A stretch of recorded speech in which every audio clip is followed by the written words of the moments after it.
What is going on, buddy, man?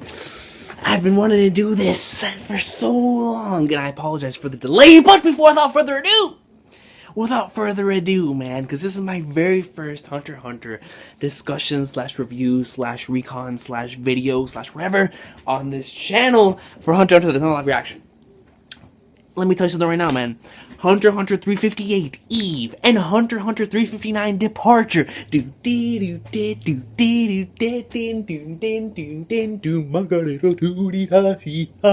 I mean, come on, bro. You must buy again. You can try. I mean, come on, bro. Departure, ladies and gentlemen. But before we get into any of that, there is a matter of utmost importance that we have to talk about here. And I quote from the legend himself. My beloved father always used to say, when you stop challenging yourself, your life is over.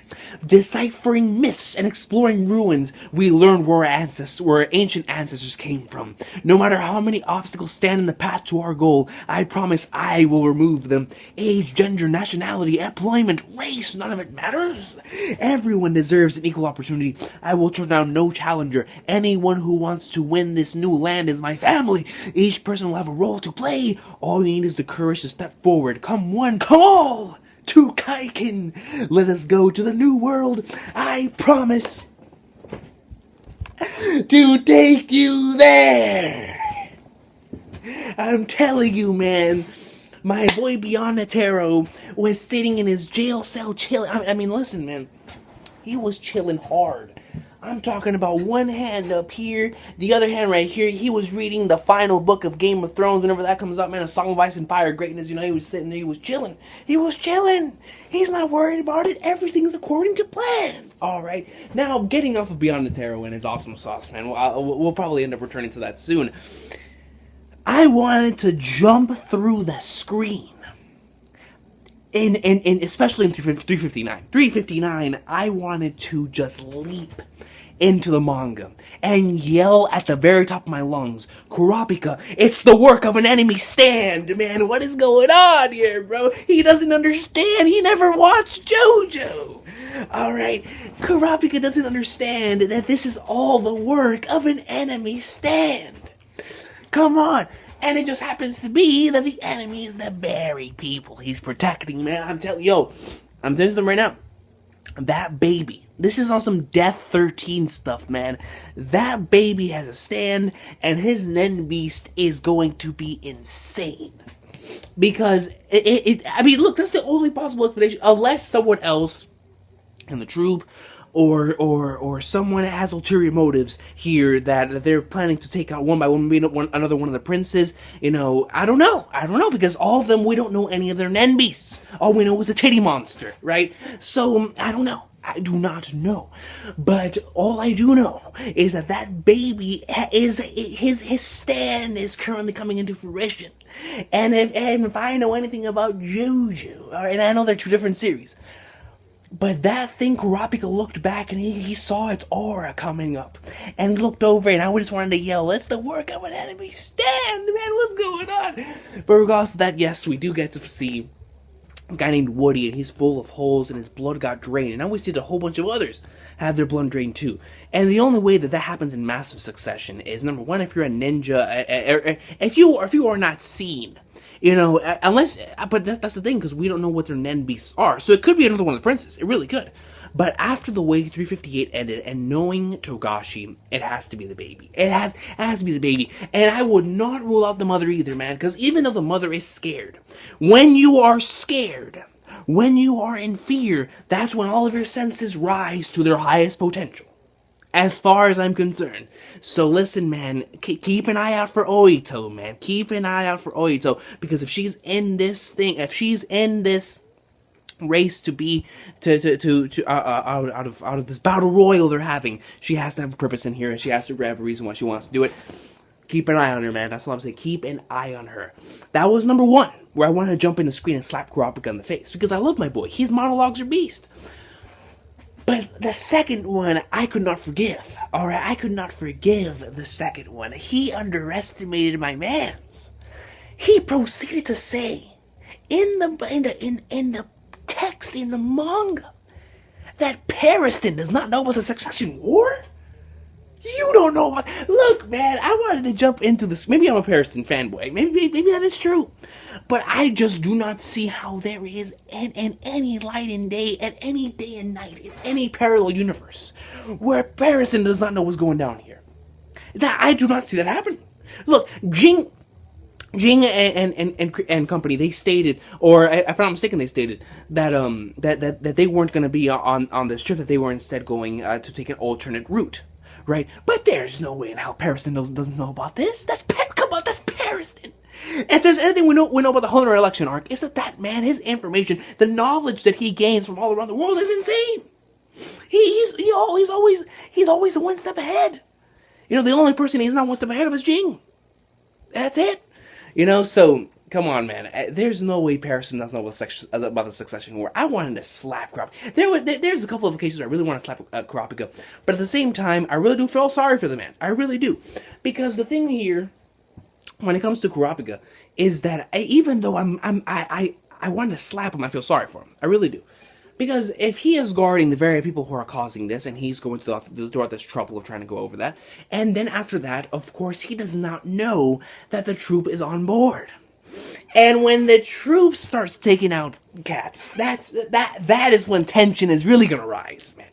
When even if it's the troop or if it's Hisoka, if Hisoka starts taking out the troop, and Kurapika runs into one of the troop members, that's when tension's gonna rise. Because they stated in one panel, and Togashi, in all of that text, there's always some things that you can always bring forth later on and say, damn, Togashi's a master at foreshadowing.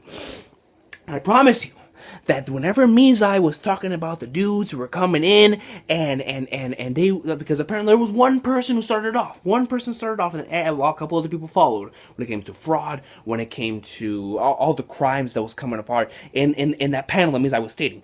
One of them was that it basically a identity fraud. Of how they were getting in as someone else. When the actual person showed up, they couldn't get in.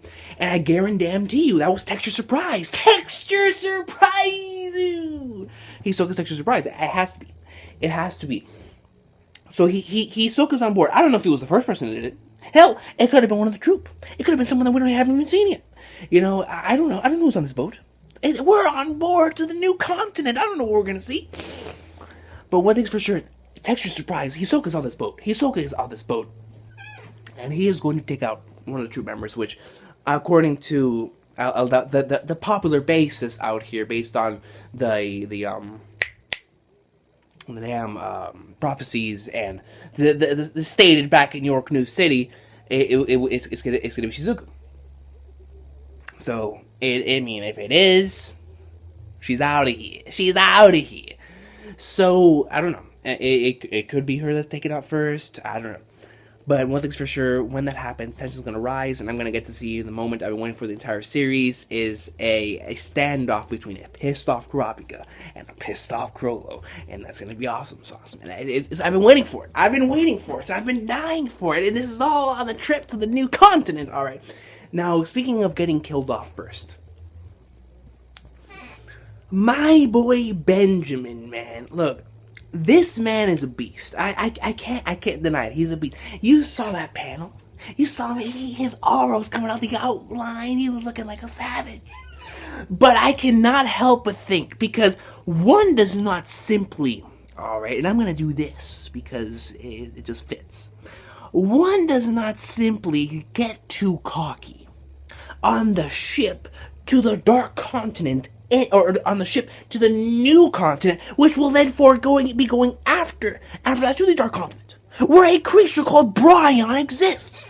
One does not simply do this in a manga called Hunter x Hunter. One does not simply get cocky, alright, and live in a manga where Togashi just loves killing.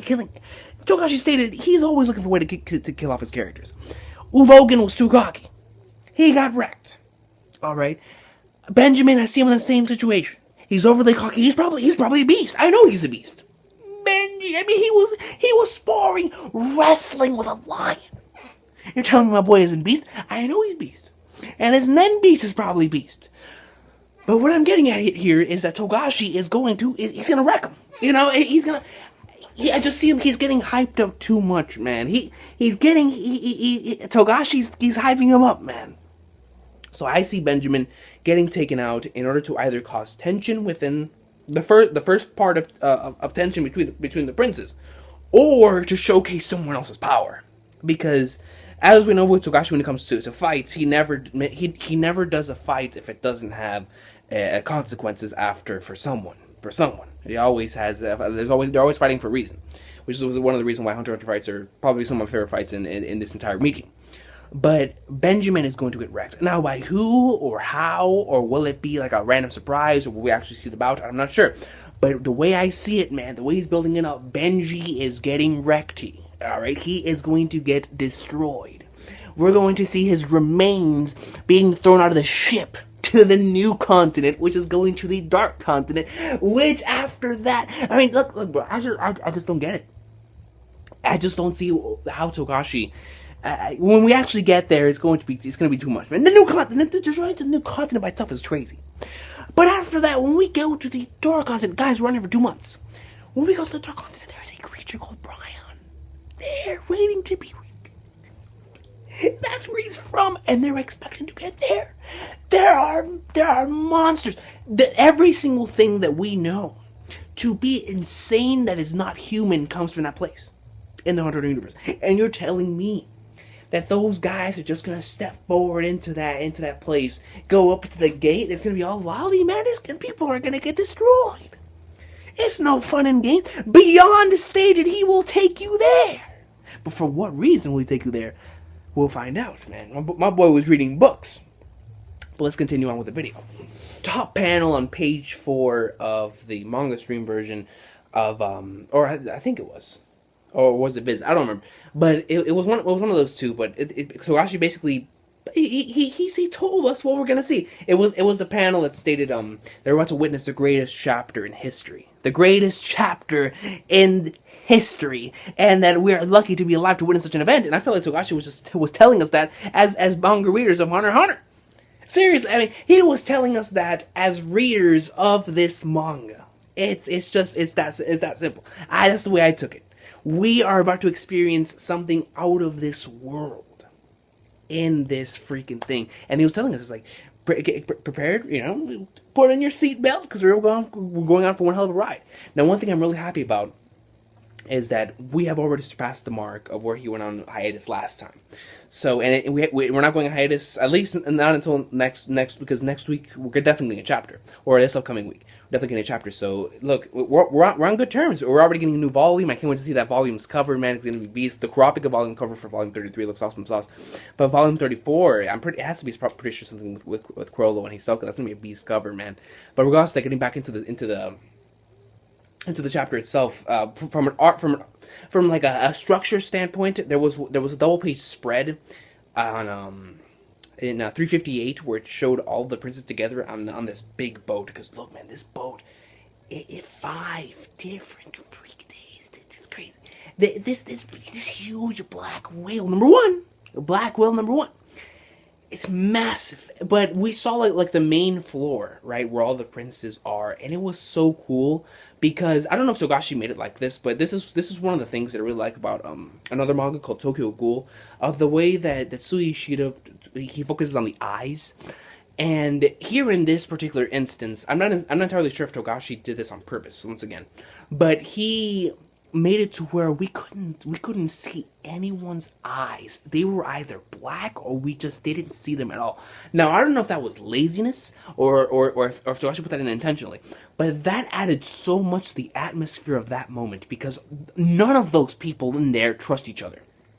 You're in there and you're making business moves, you're making your maneuvers, you're talking to people so you can talk to other people, getting information out of those people, getting money, probably exchanging some sort of information, and then you're going to proceed to backstab that same person by telling someone else the same information. No one on that ship trusts each other. That's just the way it is. And if someone does trust somebody else, that's how they're going to get themselves killed on this boat. That's just the way it's going to be. That's the way the Hunter x Hunter verse works. But I love that, really love that double page spread because the way that the eyes. It was complete darkness, and we couldn't see anything. And I loved that. I really, really did. And once again, I don't know. I'm not sure if it was intentional or if it was just laziness, but it added so much to that particular scene. And it's just one of those things to where the Hunter x Hunter manga really nails the darkness sometimes of a scene. And which is why I prefer the manga in a couple different instances over the anime and stuff like that, and definitely stuff like that. All right, now I'm gonna go ahead and read this panel directly from the manga. The Black Whale has 5 decks. The first deck houses the royal family and V5's political VIPs, and this was also shown to be called the hunting grounds. This freaking first deck, man. Oh, that first deck's gonna be crazy. It's gonna be insane. The second deck has various celebrities and prominent figures. That is going to be where some people are going to sneak in. Is going to be in there, I promise you. There's going to be a couple people that from some familiar faces, and we're going to see some people sneak in through there. And then the third deck and below is just for the general public and regular passengers, which is going to, I mean, and the thing is they just proceed to get bigger. The biggest one out of all of them is the 4th floor, with the fifth floor being all the way on the bottom. And then it states right here, the connecting pathways to each of the decks is being guarded by the royal troops and is being treated as martial law. Furthermore, the second and third deck are completely cut off from each other by massive thick walls during emergencies that can be opened and shut only from the second deck. Therefore, the hunting grounds are restricted to the first and second deck only. And just off of that statement alone, we already know where it's going to go down in the first and second deck. But the interesting thing about it is, how are people going to get from that second to the first deck? That is going to be whenever you see deaths happening, when those royal troops get annihilated and people get up there. It's going to be where stuff is going to start going down. And I can't wait. I cannot wait to just, because it's like every single time, especially when reading Hunter x Hunter, every single time he puts something out, like an explanation like this, I just imagine how he's going to turn it upside on its head and just make it a turn for the worse for the characters. And that's just how it is right here. Seriously, the hunting grounds, man, people are going to get murked. People are going to get destroyed, caught in the crossfire. But the interesting thing about it is the way that the killings are starting off and the way the tension is starting off already, just while they were boarding. Not even in the departure chapter, just when they were boarding. It was already starting to go down. It's like, Jesus Christ. It's like when you go on a ship, man, we're on a cruise ship. You get there, you pay your thing, you go and you wait for your room to be open. You know, you look around the ship, then you go back to the room, you put it down, you continue to go out. Some people, the moment that they enter the ship, they're already ready to go in. It's like, man, they are savages. They are serious savages. But, we can't expect any less, especially in this situation. We really can't, and that's why this journey and this boat ride, it certainly is right now living up to the hype. The setup is living up to the hype, because we're only 2 chapters in to us actually being on the boat, and the tension is already rising on us to a certain level. And just imagine when all of the players, all the parties actually start coming together at once. It's over. It's over, man. It's something I cannot wait for. Now, this is the thing with Benjamin, man, and I'm going to go ahead and read this verbatim. The real party will begin once they arrive, so until they are guards, not soldiers, or until then they are guards and not soldiers, and this is basically indicating that they intend to leave the boat alive. And this is my thing. He's saying all of this, but he's too cocky, and you cannot be too cocky in the Hunter x Hunter verse, unless Benjamin just has all this fleet under him, and we can really ensure this. I see he's too cocky for his own good, man. And this is Togashi. This is Togashi we're talking about. So I don't know. I really see Benjamin being the first one to get wiped out. He has been the one that has been focused on the most when it comes to a power standpoint. When it comes to indicating this guy is strong and he will leave the ship alive. He ain't leaving the ship alive. All right. I'm sticking with it. He's getting murked first. Benji is getting wrecked first, man. He's too cocky for his own good. And then he's focusing on his crew too, with his crew of soldiers that are acting as guards. It's like, Togashi, he's gonna wreck him. And how he's gonna do it? I'm not sure, but he's too cocky, man. You can never be too cocky in Hunter x Hunter. You can't be, unless you're I don't know.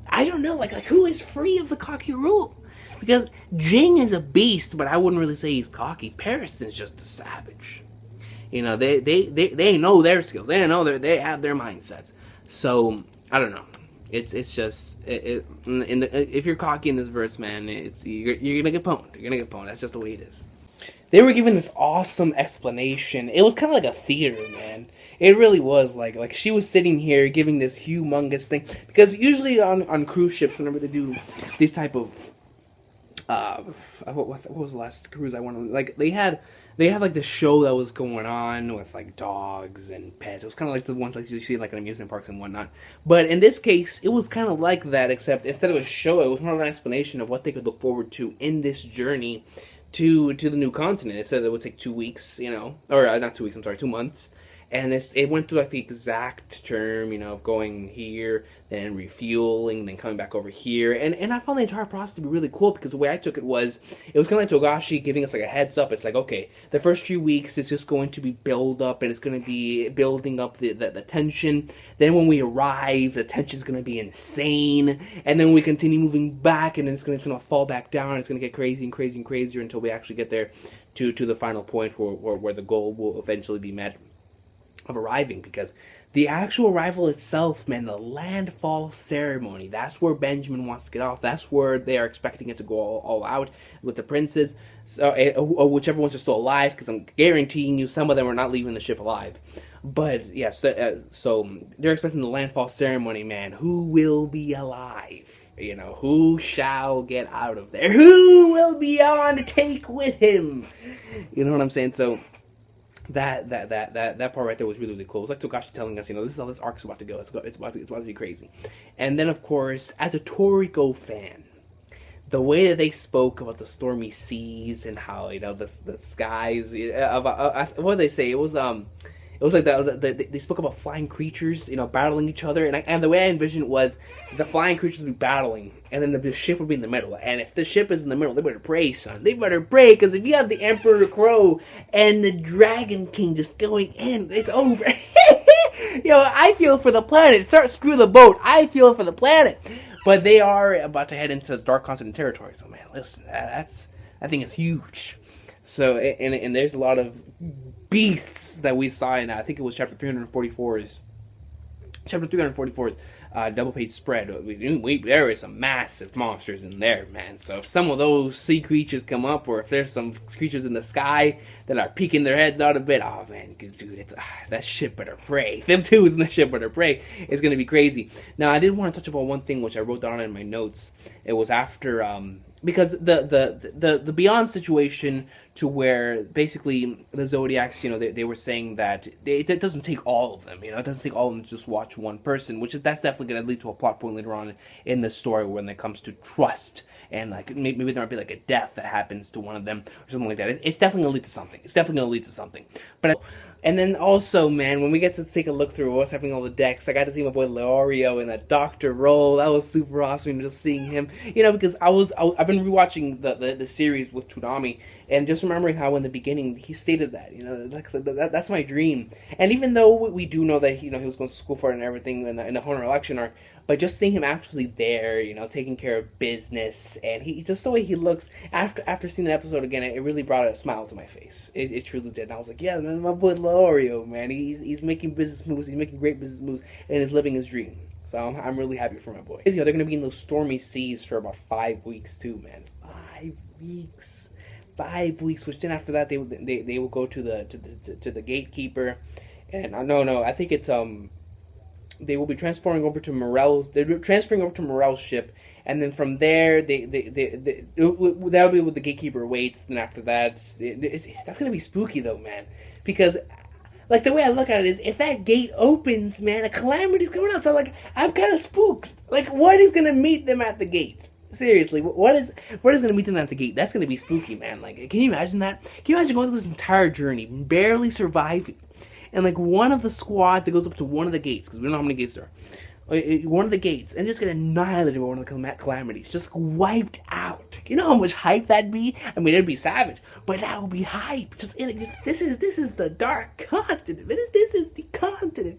So that'd be awesome. I would like that. I think that would be freaking crazy. And then of course, with the chapter continuing on and finding out about Woody. And, telling you, man, that's the working enemy stand. Do not trust anybody. When I say do not trust anybody, I'm talking about do not even trust yourself on the ship. All right, do not even trust yourself on the ship. And that was some cool stuff. Once again, it could be a prince. It could be another prince. But come on, man, that baby his Nenby's gonna be out of this world. It's a baby with a Death 13. Ooh. And for my Stardust Crusaders fans, Death 13. It's gonna be crazy. Benjamin, he's too cocky. He's too cocky, man. The way he was speaking, I was like, come on, man. I don't know. If he survives until the end, if he's the last one that makes it through, you guys can laugh at me. But for right now, man, he's too cocky for his own good. He's being focused on too much, and that's dangerous. That's dangerous. Logan was focused on too much, and he got destroyed. Not destroyed, but because he had one of the best. His death was one of the best moments in the story. But it was certainly something insane, and something that I'm pretty sure on a weekly basis was like, whoa, damn. So, and if it caught me off guard while I was marathoning it, I can only imagine I was reading the manga on a weekly basis for that moment, So, but regardless of that, I think Benjamin's getting wrecked. First, whether it's to showcase power, whether it's for whatever the situation is for that particular moment, he's getting destroyed, or you know what I mean. He's gonna be the first one to get out. And then after that, it's just a couple panels of the princess looking freaking cool, man. Especially my way to the Schneider, man. With the slight back hair, he has the wine, he just looks beast. This next part right here was super spooky, man. So we get to see Fu, and Fu is together with, damn it, man, what was her name? Concho. I think her name was Concho. Yeah, I think her name is Concho. And she goes up to Fu, man, and she's like, "Don't you go saying my name's okay?" And she goes in. I'm like, all Fu wanted to talk about was a little bit about the Succession War, and this shit goes in. It's like, man, listen, let's just take out all the other princes. And she goes on and on and on, and then she leaves. It's like, oh, yeah, Fu, take a good one. And then Melody is there, and Melody's like, this girl, her entire self is a lie. And I was spooked, because that could mean a couple different things. Like, that is even her, or her heartbeat, or because you know how Melody's thing works, but how she's lying to everyone about what she's going through, about what her heart feels compared to what she's actually saying, or what her heart is saying as to what she's actually speaking, or I don't know how to take it. But I was certainly spooked out by that. Maybe I'm looking too far into it, but you can never look too far into things with Togashi. But that was awesome. I really liked that line, man. This girl, her entire self is a lie, and I love how the background became white, making that moment even more spooky than it originally was. And I was like, dude, like it was raising more tension. It really was. I loved it. That was some cool stuff. And then Kurapika, like a savage, comes up in there, and he tells him straight up, if you lie, the chain will spin. It'll spin, and if it spins, he's gonna go trigger happy, son. He's gonna go on a kill streak, Call of Duty style, man. Give him the tack dogs. We're in there. All right, and that's how the second chapter ended. Now, overall, this has been very, very awesome setup for the journey to the new continent. I've been enjoying it thus far. It's just gonna get more crazy, more hectic as it goes on. We're only in the beginning. We're only in the beginning stages. We haven't even seen any of the individuals that we know we're going to see.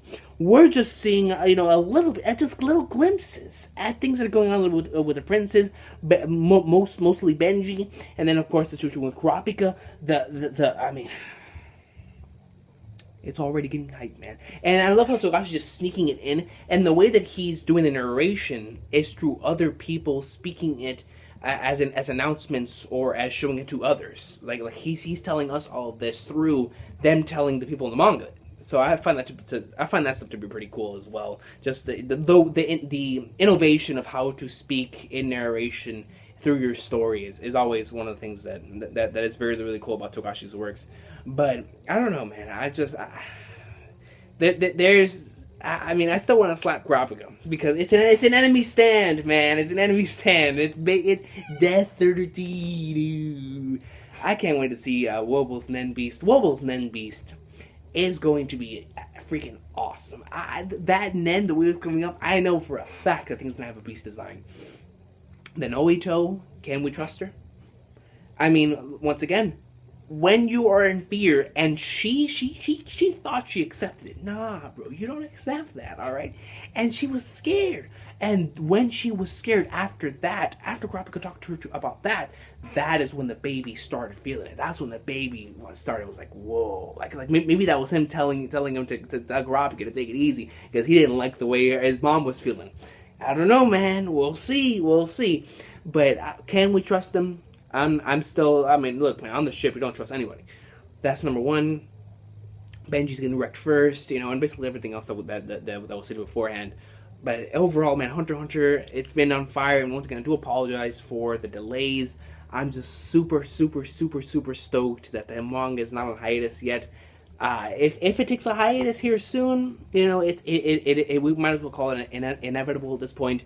But I can't wait for more, man. And I really hope Togashi to stick around for a little while longer, because I can't wait to see where these developments go in the freaking journey to the new continent, man. It's going to be hype beyond. We'll take them there. The battle between the princes of Kaiken is just going to get more and more insane, intense as time goes by. Imagine when somebody actually gets killed. That's going to be when it starts getting real. One of the princes gets murked. One of the troops going to get involved. When it's Hisoka coming in, they're both on there. They're all both already on the ship. That's for sure. Just where are they? We don't know. And what other familiar faces we'll run into here on the ship? I'm not sure. But you guys, let me know how you guys said about this chapters down below. Let me know any theories or discussions or anything that you want to talk about. Do you guys believe that Benjamin will die first? Do you believe that I'm just talking nonsense and Benjamin's a beast?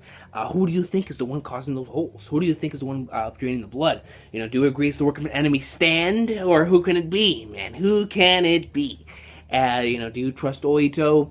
The whole, just everything going on in the basketball chapters, because Togashi's put a lot into this. But that's why I love talking about Hunter x Hunter on YouTube, because there's always so much stuff to talk about, and it just makes talking about it in a review/discussion style way more fun than just reading it and then discussing. I prefer to take some time, think about it, read it, and then come on here and talk about when it comes to Hunter x Hunter, because there's just so much stuff you can speculate and talk about that it really does make YouTubing about Hunter x Hunter just fun. Just fun overall, man. Because you can always, knowing Togashi, you can always, bring these things, and you could make a whole new meaning out of the words, and it's really cool. I really like talking about Hunter x Hunter. Regardless of that, had an awesome day. These two chapters for me both get good sauces. Great setup for the future here. Remember what Togashi stated on page 4 of chapter 358 Eve, that we're witnessing a great part of history, the greatest part of history, man. He's warning us. He's warning us. What we're about to witness is going to be godlike. I can't wait. He's right. If he doesn't go on hiatus, what we're about to witness is going to be insane. You guys have an awesome day. Hunter x Hunter for the win. And I'll see you guys next week for Hunter x Hunter chapter 360, man. That's right, 10 chapters after he comes back from hiatus. It's beautiful. I can't wait, man. Have an awesome day. Hunter x Hunter great.